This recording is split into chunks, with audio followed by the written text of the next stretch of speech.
Hello students, myself Kajal Shukla और आज हम पढ़ने वाले हैं एक बहुत ही important poem daffodils written by William Wordsworth.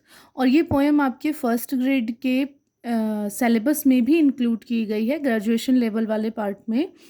Daffodils poem का जो अनदर टाइटल है वो है I wandered lonely as a cloud. ये बहुत इंपॉर्टेंट है स्टूडेंट्स, क्योंकि ये कई बार अनदर टाइटल सीधे ऑप्शंस में पूछ लिया जाता है कि what is the another title of the poem daffodils.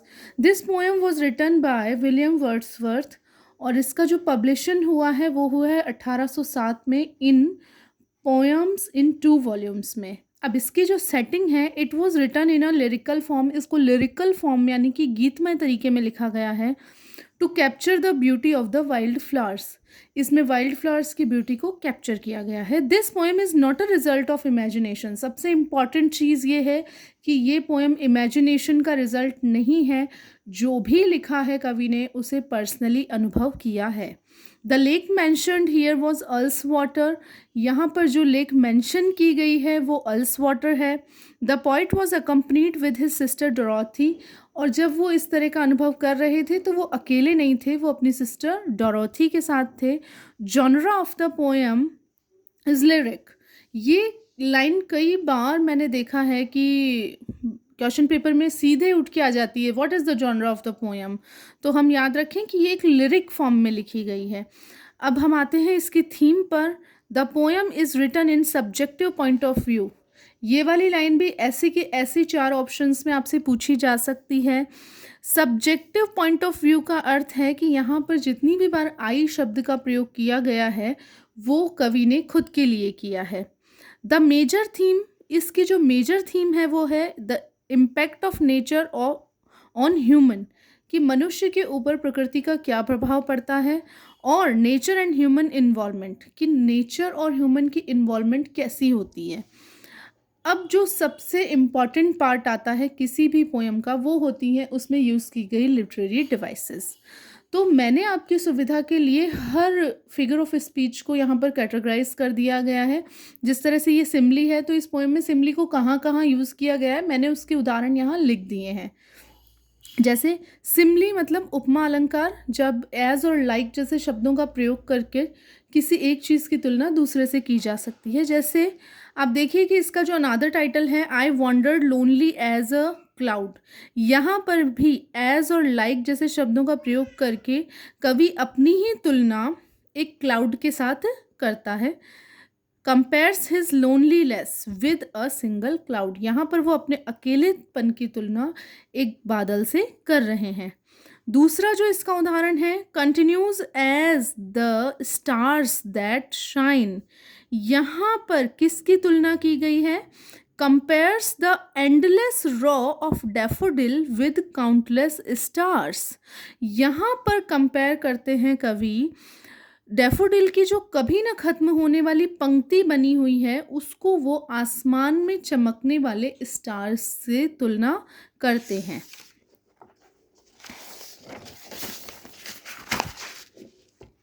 यहाँ पर मैंने थोड़े से शॉर्ट नोट लिख दिए हैं जो मुझे बाद में मिला कि उन्होंने कब देखा डैफोडिल को। 15 अप्रैल 1802 में उन्होंने देखा। उन्होंने 1804 में इसको लिखा और पब्लिश करवाया 1807 में। अब देखते हैं हमारा दूसरा फिगर ऑफ स्पीच, पर्सोनिफिकेशन। ये बहुत इम्पॉर्टेंट है, ये तो मान लीजिए कि ये आता ही है इस पोएम में से।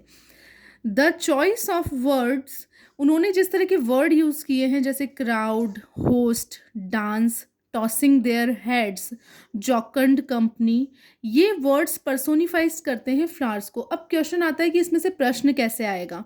तो प्रश्न वो पूछ लेगा कि यहाँ पर होस्ट शब्द का जो प्रयोग किया गया है उसमें कौन सा अलंकार है, कौन सा फिगर ऑफ स्पीच है। होस्ट का अर्थ यहाँ पर क्राउड से है और ये डैफोडिल्स के लिए यूज़ किया गया है। क्राउड शब्द का प्रयोग करके वो डैफोडिल का मानवीकरण कर रहे हैं, उसको पर्सोनिफाइज कर रहे हैं, इसलिए यहाँ पर पर्सोनिफिकेशन फिगर ऑफ स्पीच है। तीसरा है हमारा एलिट्रेशन, अनुप्रास अलंकार। अ पॉइंट द साउंड, यहाँ पर रिपीटिशन, मैंने यहाँ स्टार बना के लिखा भी है, repetition of the consonant sound at beginning of the word is called alliteration. जब व्यंजन साउंड का रिपीटिशन बार बार होता है तो वहाँ पर एलिटरेशन होता है। The poet could not but be gay, यहाँ पर बी और बी का रिपीटेशन हो रहा है। वॉट वेल्थ, यहाँ पर डब्ल्यू का रिपीटिशन हो रहा है। मैंने एक नोट यहाँ भी लगाया है, हियर वेल्थ मीन्स हैप्पीनेस। यहाँ पर वेल्थ संपदा पैसों वाला नहीं है, यहाँ पर वेल्थ का मतलब है हैप्पीनेस। तो आप चाहें तो आप इसको नोट कर सकते हैं। Beside the lake beneath the tree, यहाँ पर बी और बी का रिपीटेशन है। The stars that shine, S और एस का रिपीटिशन साउंड आप देख सकते हैं। Dance with the daffodils, D और डी साउंड का यहाँ पर रिपीटिशन हो रहा है। अगला जो हमारा है असोनेंट्स, जैसा कि मैंने आपको अलिट्रेशन में बताया कि कॉन्सोनेंट साउंड का रिपीटिशन होता है, असोनेंट्स में वॉवल साउंड का रिपीटिशन होता है। 10,000 सॉ एट अ ग्लांस, तो आप देखिए यहाँ पर रिपीटेड साउंड आ रहा है ए का, ए यहाँ भी है, यहाँ भी है, यहाँ, तो रिपीटेड साउंड ऑफ द ए, इस चीज़ ने इसको असोनेंस की कैटेगरी में डाल दिया है। दे स्ट्रेस्ड इन नेवर एंडिंग, यहाँ पर रिपीटेड साउंड है ई का, तो ये असोनेंस की कैटेगरी में चला गया है। Consonance, what wealth the show to me that brought. Consonance होता है रिपीटेड साउंड ऑफ टी, यहाँ पर रिपीटेड साउंड टी का आ रहा है। इन वैकेंट और इन पेंसिव मूड, यहाँ पर रिपीटेड साउंड ऑफ एन का आ रहा है, इसलिए यहाँ पर कॉन्सोनेंस है। इमेजिनरी, इस पोएम में बहुत सारा इन्होंने इमेजिनेशन का प्रयोग किया है, मतलब पोएम की थीम इमेजिनरी नहीं है, बट उसको खूबसूरत बनाने के लिए पोएम को काफ़ी सारी चीज़ों का, जैसे आप पढ़िए, the term he has used lonely as a cloud, इन्होंने कल्पनाशीलता का प्रयोग किया कि अपनी अकेलेपन को बादल से कंपेयर किया।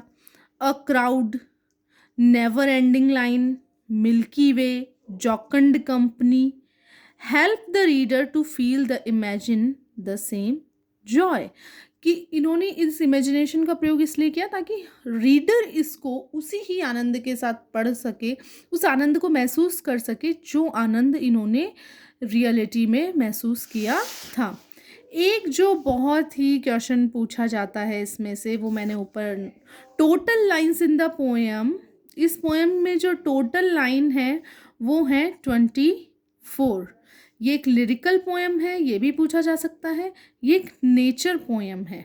6 लाइन्स के 4 स्टैंजा दिए गए हैं यहाँ पर, तो हो गए ना टोटल 24। 7th है स्टैंजा, यहाँ पर 4 स्टैंजा है विद 6 लाइन। राइम स्कीम इसकी क्या है? The poem follows ABABCC rhyme scheme. यहाँ पर आयम्बिक टेट्रामीटर यूज़ किया गया है। The poem following iambic tetrameter means there are 4 feet per line, यहाँ पर हर लाइन में 4 फीट हैं, और each unstressed syllable is followed by stressed syllable. ये आपसे वैसे की वैसी लाइन पूछी जा सकती है, जैसे I wander lonely as a cloud. तो एक है स्ट्रेस्ड है, एक अनस्ट्रेस्ड है। यहाँ पर पैरेलिज्म का प्रयोग किया गया है। Use of components in a sentence that is similar in construction. यहाँ पर एक ही लाइन में काफ़ी सारे कॉम्पोनेंट्स का ऐसा यूज़ किया गया है जो कंस्ट्रक्शन में सिमिलर हैं, साउंड में सिमिलर हैं और मीटर में सिमिलर हैं। जैसे beside the lake beneath the tree, B से स्टार्ट हो रहा है, ये भी बी से स्टार्ट हो रहा है, यहाँ पर 3 वर्ड्स हैं, यहाँ भी 3 वर्ड्स हैं। तो इस तरह का पैरेलिज्म, ये रिदमिक पैरेलिज्म कहलाता है, जो कि पोएट ने क्रिएट किया है। हाइपरबली का बहुत यूज़ किया गया है, बहुत इंपॉर्टेंट है, आप इसे ज़रूर पढ़ के जाइएगा। Never ending line, 10,000 saw I at a glance, ये तो पूछा भी गया है। और यहाँ पर इन्वर्जन भी है। इन्वर्जन का मतलब शब्दों को पलट दिया जाता है, जैसे वर्ब वर्ब आनी चाहिए थी कर्ता के पहले, सॉरी कर्ता के बाद, लेकिन वर्ब पहले आ गई है और सब्जेक्ट बाद में आ गया है। तो सब्जेक्ट के पहले वर्ब आ गई है, इसको हम इन्वर्जन कहेंगे। मतलब होना चाहिए था आई सॉ, बट हो गया है saw I.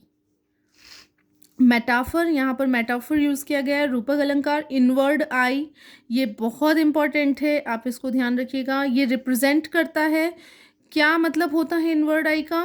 Represents human mind and imagination और स्पिरिचुअल विजन। यहाँ पर ये हमारे मन को, हमारी इमेजिनेशन को और हमारे आध्यात्मिक वर्जन को रिप्रेजेंट करता है। इसके अलावा कुछ साइलेंट फीचर्स जो मैंने लिखे हैं जहाँ से प्रश्न उठ के आते हैं, जैसे here poet mentions the Milky Way to suggest the vastness of the flowers. Flowers की वास्टनेस को दिखाने के लिए कवि ने मिल्की वे का प्रयोग किया है। The phrase bliss of solitude means, bliss of solitude का मतलब है लोनलीनेस, यानी कि अकेलेपन ने उसे एक स्कोप दिया कि वो इस कल्पनाशीलता को, इस वास्तविक अनुभव को इतनी अच्छी कल्पनाशीलता के साथ लिख सके। तो ये चीज़ सीधे के सीधे उठ के आती है। मार्जिन ऑफ द बे का क्या मतलब है? Near the shore of the lake, lake के किनारे पर। The colour of daffodils is golden. ये बहुत ही सिंपल क्वेश्चन है, लेकिन अगर आ जाए तो ये बहुत फंसाने वाला भी हो सकता है। तो आप बहुत, क्योंकि हम ऐसे छोटे छोटे प्रश्नों पर ध्यान नहीं देते और फिर वहाँ कंफ्यूज हो जाते हैं। The stanza form in this poem is sestet. Stanza की जो फॉर्म है यहाँ पर वो सेस्टेट यूज़ की गई है, जो 6 लाइन्स के होते हैं।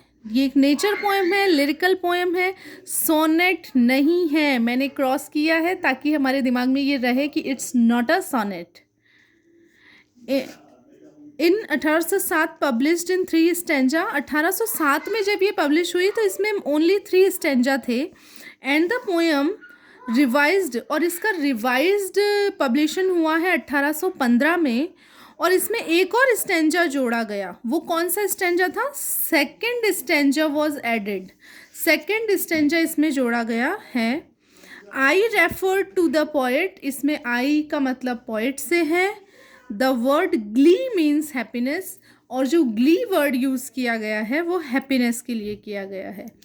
मेरी तरफ से मैंने पूरी कोशिश की है कि मैं आपके पूरे डाउट्स क्लियर कर पाऊँ, और अगर आपको कोई भी डाउट है तो आप मुझे कमेंट बॉक्स में लिख के बता सकते हैं। अगर आपको इसका लाइन बाय लाइन अगर आपको पढ़ना है तो भी आप मुझे कमेंट बॉक्स में लिख कर बताएं। Thank you, best of luck for your examination. Okay, bye bye.